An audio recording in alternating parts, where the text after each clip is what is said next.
vehículo impactaría con el objeto que está en la ruta. Y aquí puse en forma un poco explicativa la fórmula que el manual utiliza para determinar el K sub B, en que se ve que utiliza la distancia parada y la altura de los objetos. Es un tema simplemente geométrico, pero la variable fundamental es la distancia parada. Y situación similar ocurre con las curvas cóncavas, en que en una situación de día no hay problema de visibilidad, pero en la noche, en una situación de noche, la visibilidad viene dada por esta proyección del haz de luz de los focos del vehículo. Los focos del vehículo en una curva cóncava me generan esta distancia parada disponible, entonces es evidente el carácter intrínseco y la relación intrínseca que existe entre la determinación del parámetro K sub B y la seguridad efectiva de la ruta, y una seguridad que está medida en términos científicos y cualitativos. No es una cosa un poco, no sé cómo decirlo, si imprecisa o empírica, sino que tiene un fundamento fuerte.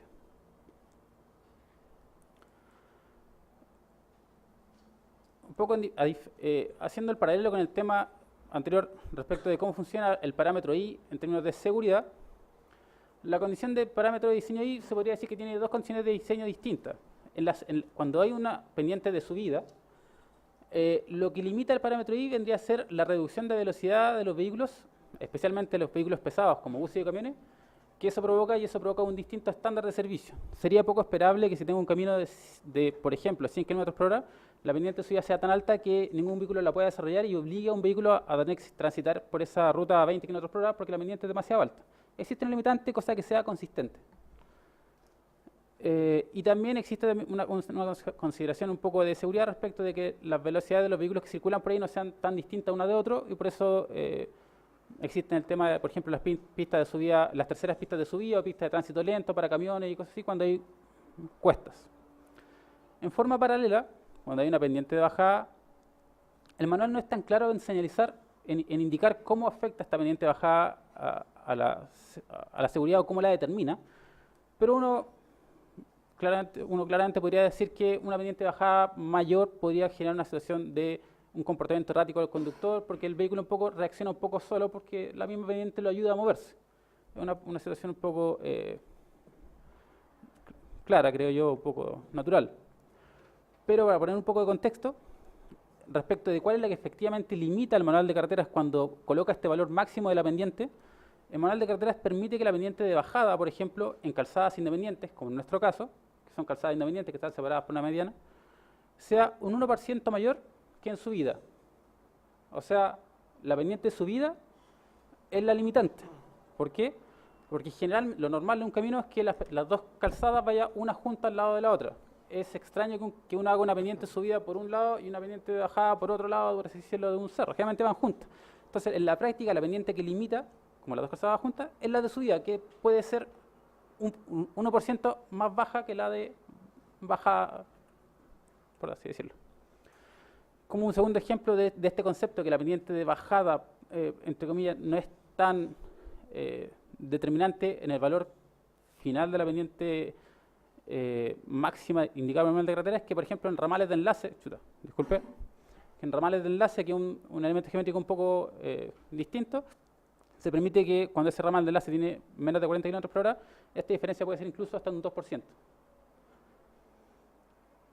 Y respecto al tema de la visibilidad de parada, que es el tema que define el parámetro K sub B, uno puede decir que cuando hay una pendiente constante, sin curva en planta o otro elemento que pueda limitar la visibilidad, cuando hay una pendiente de bajada o subida constante, no hay un problema de visibilidad de parada.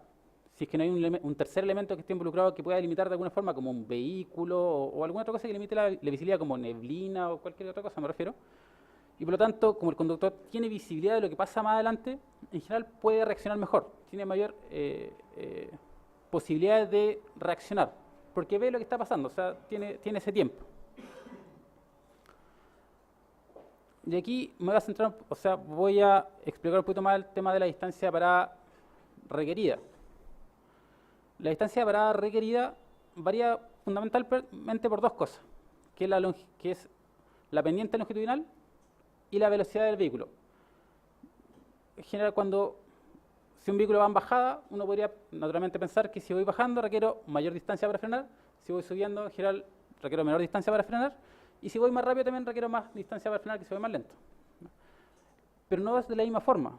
Si uno, aquí está la fórmula que el manual de carreteras utiliza para calcular esta distancia parada, en que se ve que afecta la velocidad del vehículo, St sub P es un tiempo de percepción y reacción, y aquí aparece SR, que es un coeficiente de roce del pavimento, y el I, que es la pendiente longitudinal, o sea, es una fórmula científica, que responde a parámetros científicos y físicos. Y se ve que, por ejemplo, para una misma velocidad, por ejemplo, de 60 km por hora, la variación de pendiente me hace cambiar esta distancia parada desde aproximadamente en un terreno plano, desde 69 o 70 metros, hasta un valor máximo en una pendiente de 10%, que generalmente son las pendientes más altas que uno puede ver en un camino, más de 10% uno no ve. Camino, me refiero a un estándar, no un camino de alta montaña, un camino de acceso, sino un camino de un estándar normal. Varía entre 70 o 81 como máximo y hasta un 62 como mínimo. O sea, la distancia es relativamente acotada, a diferencia de lo que pasa cuando aumenta la velocidad. Cuando aumenta la velocidad, por ejemplo, de 60 a 100 km por hora, la distancia de parada requerida pasa desde 70 metros aproximadamente a 175 metros. O sea, más del doble. El cambio es mucho mayor, no es lo mismo. Y bajo ese criterio, cuando yo, por ejemplo, diseño una curva vertical que me permite, entre comillas, 60 km por hora, porque me permite una distancia de parada de 70 metros, pero si yo señalizo 100 km por hora, evidentemente la persona no va a tener la distancia para frenar que necesita en caso de una emergencia. Y esto es mucho más, y esta variación es mucho más alta a medida que se producen estas diferencias de velocidades. Por 120 km por hora más aún, pero en este proyecto no se produce. Ahora quería un poco comentarle respecto de cómo se corrige una curva vertical convexa, o sea, una curva vertical en general. Esta se podría asemejar a una curva, en este caso, de la rasante existente. Y yo cuando la corrijo, uno podría decir que uno la suaviza, y uno hace una curva un poco, en general, un poco más amplia, un poco más larga, y en el caso de una curva convexa, generalmente lo que pasa es que la rasante baja, y yo corrijo la curva en esta zona. Es una corrección puntual. Yo corrijo la curva puntualmente. Y la curva siguiente también la corrijo, que en este caso, en este diagrama una curva cóncava, también yo la corrijo puntualmente, aumentando un poco su longitud, porque ahí la curva llegaba, por ejemplo, hasta aquí. La curva original era desde ahí hasta ahí. La curva final quedó un poco más larga, pero una corrección puntual. Corrijo solamente los elementos que están en falta, por decirlo, o que lo necesitan. La diferencia de esto, y aquí quiero ser, espero ser claro, este mismo comportamiento no se produce cuando corrijo una pendiente longitudinal. Y esto lo digo en el sentido de que de la excepción, de cómo funciona la excepción que fue incorporada a la base de licitación, de permitir la relajación de la pendiente longitudinal y no del K. Este es un esquema en general de una secuencia de pendientes longitudinales que trata de representar en forma esquemática lo que sería el sector de la cuesta Las Cardas, en que se ven algunas pendientes que hay pendientes un poco más bajas, unas pendientes un poquito más altas. Esta sería la línea de pendiente media que existe en la cuesta Las Cardas, que es aproximadamente en el tramo más complejo de un 8.5%. Esa es la línea de pendiente que me requeriría el cumplimiento del manual de carretera, que es de un 8%. La pendiente que yo necesito cumplir para cumplimiento completo del manual de carretera es de un 8% para la velocidad de proyecto definida en las VALI para este tramo. Si yo quisiera corregir estas pendientes existentes, I5, I4, I3, I2 y 1, para que cumplan con la pendiente indicada en las VALI, yo lo que tendría que hacer sería la pendiente, en este caso, porque estamos hablando del camino existente, no de un trazado nuevo. Tendría que subir la rasante en todas las zonas que estoy por abajo de la línea pendiente y bajar la rasante en todas las zonas que estoy por arriba. Eso me implicaría corregir no solamente las pendientes que están mayores a la línea a la línea de pendiente máxima permitida de un 8%, como por ejemplo en este caso sería I2 e I4, que uno podría pensar que evidentemente tiene que corregirla, sino que también me obligaría a corregir las pendientes que son menores a la pendiente máxima, I5, I3 e I1. Me habría obligado a corregir el tramo completo, no solamente las correcciones puntuales donde se ubican estas pendientes superiores a lo permitido. Si yo quisiera decir, por ejemplo, ok, pero I5 es menor que el 8%, quizás I5 la puedo conservar. Está bien, pero lo que tendría que hacer sería hacer esa nueva línea de pendiente ahí, conservo I5, pero me aumentan los cortes en todo el resto y de todas maneras tengo que corregir todo el resto de las pendientes. No es una corrección puntual, no es una corrección local, es una corrección global de toda la pendiente de una cuesta. Aquí hay otra alternativa de solución en que se ve que por tratar de salvar un poco el pavimento de la pendiente en el sector I3, igual tengo que corregir gran parte de las pendientes. Es una corrección global. La única forma de corregir la pendiente media de una cuesta es o hacer un trazado de cuesta alternativo completamente nuevo por otro lugar, o hacer una alternativa como un túnel, que es una alternativa completamente distinta. No puedo hacer una simple duplicación de calzada manteniendo la pendiente existente. Debo hacer un trazado nuevo, porque así funciona, a diferencia de lo que ocurre con la corrección de curvas verticales, y que es una corrección de carácter local.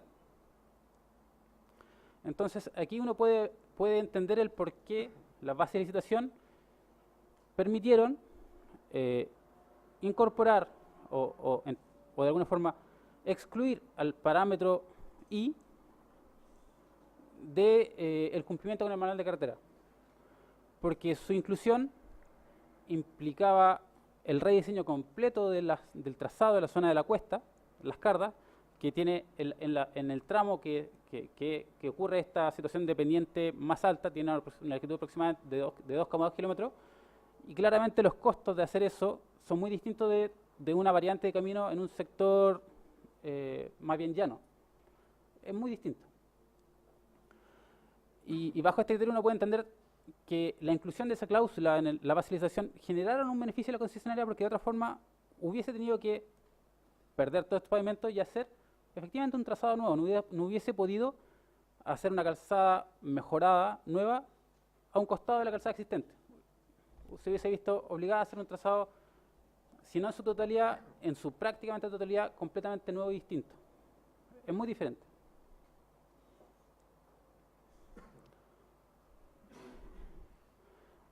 Y bueno, quizás como comentario final, respecto a los temas de lo que se comentó de los desvíos de tránsito, tiene que ver con, de alguna forma, cuantificar esta diferencia de altura mencionada por la sociedad concesionaria que se produce al arreglar una curva vertical.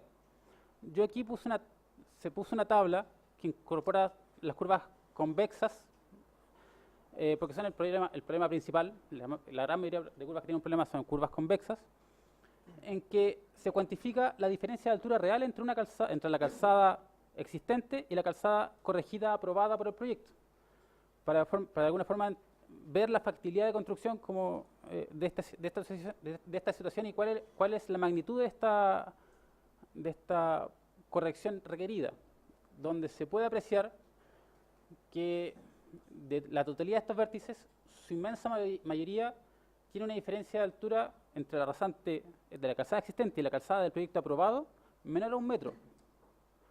No son tremendas diferencias de altura que uno pueda decir que es evidentemente infactible de construir. La diferencia de altura, por ejemplo, uno puede leer 50 centímetros, 48 centímetros, aquí hay una de 2 metros, luego 14 centímetros, 6 centímetros me parece ahí, 1 metro, así uno las puede ir revisando. Dado que, y aquí este dibujo que está acá a la derecha, trata de un poco representar la forma en que uno construye esta segunda calzada y por qué en nuestro criterio uno en la gran mayoría de los casos puede puede construir la calzada nueva al lado de la calzada existente sin tener que hacer un desvío de tránsito con la configuración presentada anteriormente. La mediana, bueno, este perfil es un perfil del sector 1.2, que es donde se concentra la mayor cantidad de curvas con problemas, y en este sector existe una mediana de 4 metros. La mediana, por si acaso, es la distancia que hay entre las líneas interiores del pavimento, o sea, entre línea y línea de pavimento, de las calzadas que están una al lado de la otra.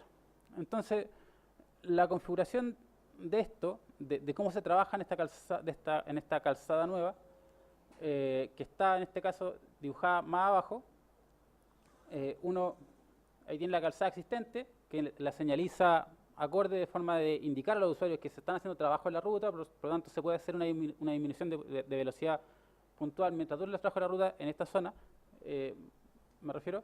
Uno puede colocar una barrera de hormigón tipo F para asegurar un adecuado estándar de seguridad y contención en caso de cualquier vehículo que pueda, bueno, en caso de cualquier accidente. Y para eso, para ubicar esa barrera de contención, que generalmente tienen 50 centímetros de ancho, 62 centímetros de